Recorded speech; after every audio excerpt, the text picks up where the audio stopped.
Hey, what's cracking, guys? Today we're going to be getting into the 5th episode of the Kill 'Em All series. Today, I'm going to be giving you some Whiplash, so don't go anywhere.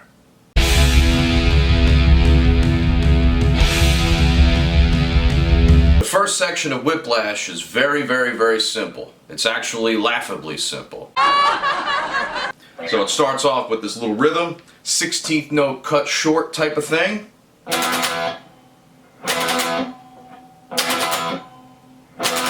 And then the guitar splits into two. One guitar is playing an open E, and the other is playing the 12th fret of the D and the G. Okay, so a little split in the lead and the rhythm guitar there. If you don't have two guitar players, all you have to do is this. Just play the open E string on the bottom, mute the A string, and you can play it through just like that. And that actually creates an E minor 7th chord with the notes E, D, and G. The next part kind of just carries on with this E power chord type of thing, and it just hits it once, kind of like as a build-up.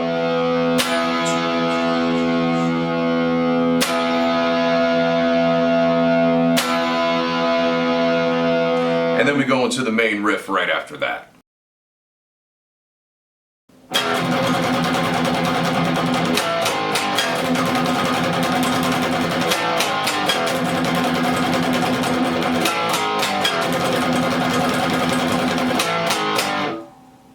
So that main riff of Whiplash, you know, this used to be one of my favorite songs back when I first heard this. And I always liked it when Metallica went thrash, and this is a pretty thrashy riff, so let's check that out. So it starts off with an open E. Now it's either an open E like this, with the mutes, with the 16th note pattern, or it's an open E power chord. Now I'm going to play the power chord, so follow along with me like that. So we got an open E power chord, and then into the 16th note rhythm. Okay? So that 16th note rhythm is counted like this. 1 and a 2 E and a 3 and a 4 E and a 1 E and a 2 E and a, before we get to those chords. So 1 and a 2 E and a 3 and a 4 E and a 1 E and a 2 E and a. So if you could do that, you'll have no problem with this at all. 1 and a 2 E and a 3 and a 4 E and a 1 E and a 2 E and a. Chord, chord, chord. Now here we are playing perfect fourth type power chords. So they're not power chords, they're the upper structure of a power chord. So we're hitting an A power chord, or an A5, but just at the 7th fret of the A and the D string. A flat, 6 on the A and the D, G, 5th on the A, 5th on the D. So it's a chromatic little kind of thing there. So we got 2 E and a 3 and a 4 E and a 1 E and a 2 E and a 1 and a 2 E and a 3 and a 4 E and a 1 and a 2 E and a. Cool.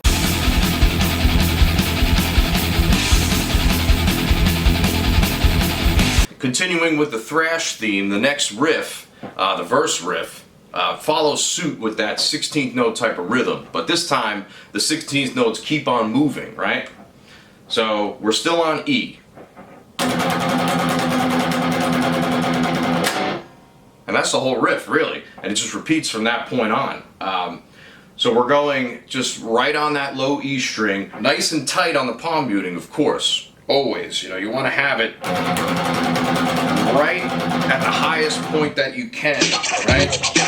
As far up on the string as you possibly can to give it that nice tight sound. Almost as if the pick is scraping right along there, right? You want to scrape that shit. Alright, so now we're going to go with this type of rhythm. 1 E and a 2 E and a 3 and a 4 E and a 1 E and a 2 E and a 3 and a 4, right? And a 4 E and a 1 E and a 2 E and a 3 and a 4, and a 2 E and a 3 and a 4 and a 1 E and a 2 E and a 3 and a 4, and. Alright, so that rhythm is 1 E and a 2 E and a 3 and a 4 E and a 1 E and a 2 E and a 3 and a 4 and. Or 4 E and. So let's do that slow. So we have 1 E and a 2 E and a 3 and a 4 E and a 1 E and a 2 E and a 3 and a 4 E and 1 E and a 2 E and a 3 and a 4 E and a 1 E and a 2 E and a 3 and a 4 E and, right? So kind of annoying to count that stuff out, but it really helps. I mean, if you're trying to feel this rhythm out, you should understand it as well. This is what we call mind-body replenishment, right? Soothe the mind, soothe the soul. Your intellect and your soul, your intuition come together. Your emotional and intellectual intelligence come together, all in one. Who would have known you'd be able to do this with a Metallica song? Woo!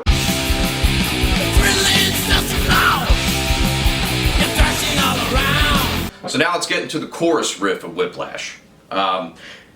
The way that this works harmonically is actually really, really fucking cool. So let's check this out. So we have, it starts on a C power chord, which in the original key of E minor would be the flat 6 chord. But here's the slick modulation that they've made. So that's what happens there. We go from C5 to C, B, A, and then this,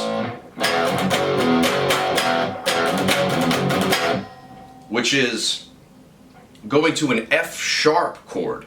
So that implies that a key change, and actually is a key change, a very, very slick key change, and probably one of the most underrated key changes in that I've seen, really. So let's check it out. So we got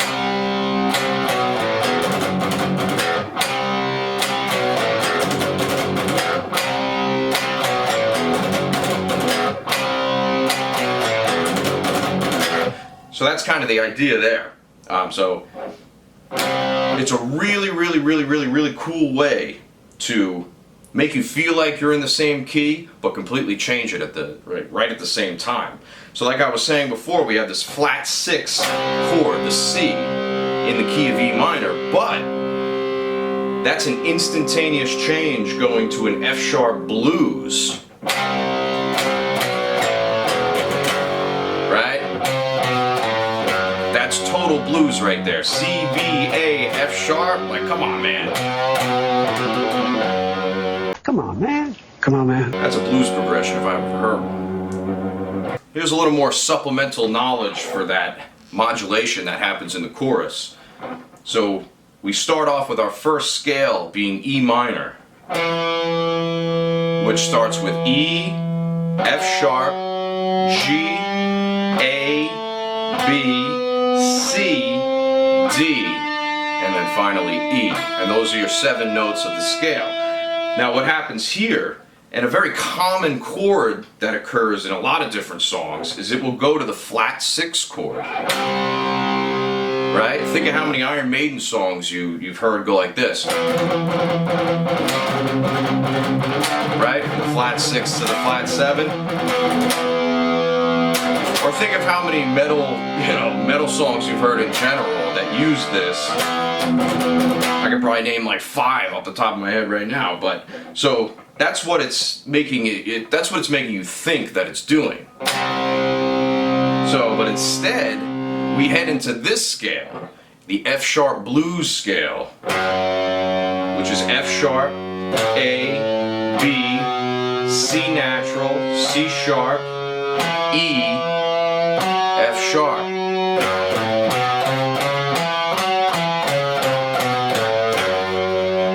Now what's happening with this chorus is it's going to the tritone of the F sharp while simultaneously making you think you're on the flat 6 of the E minor.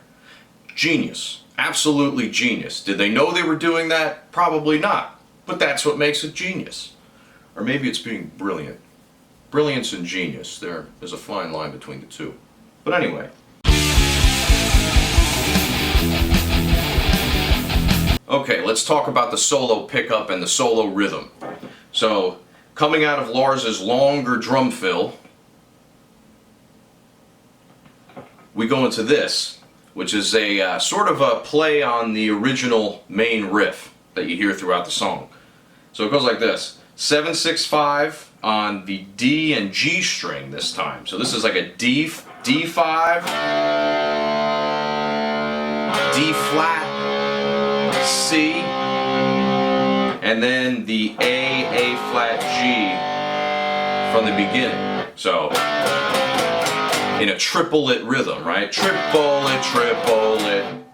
And then we head into this E minor riff that takes us through the entire solo part, at least most of it. So it goes like this.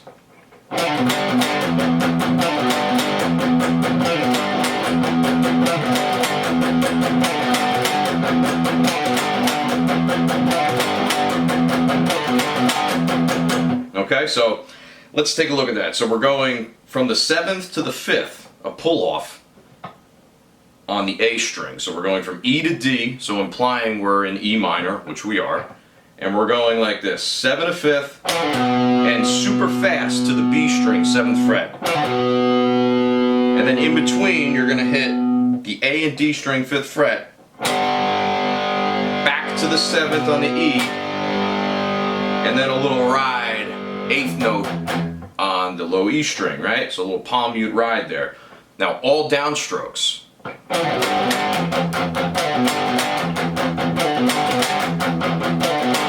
Now most normal people would play it like this,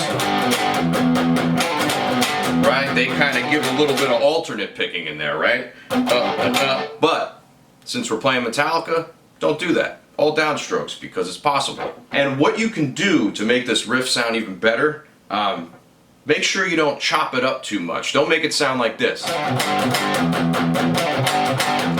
It's actually a little more loosey-goosey toward the end of it, so we're going like this. Hear the difference? As opposed to...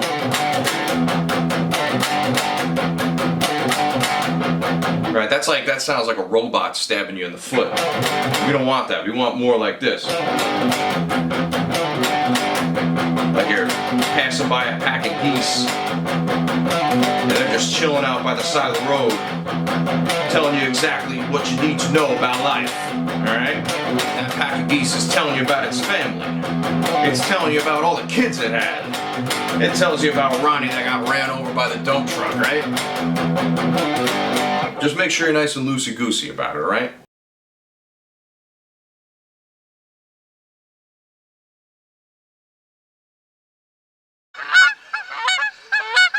Alright, one more section left to go, and that's just the very ending.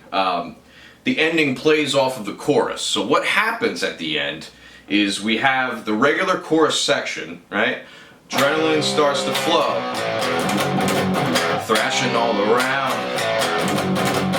Acting like a maniac. One more time, instrumental, then...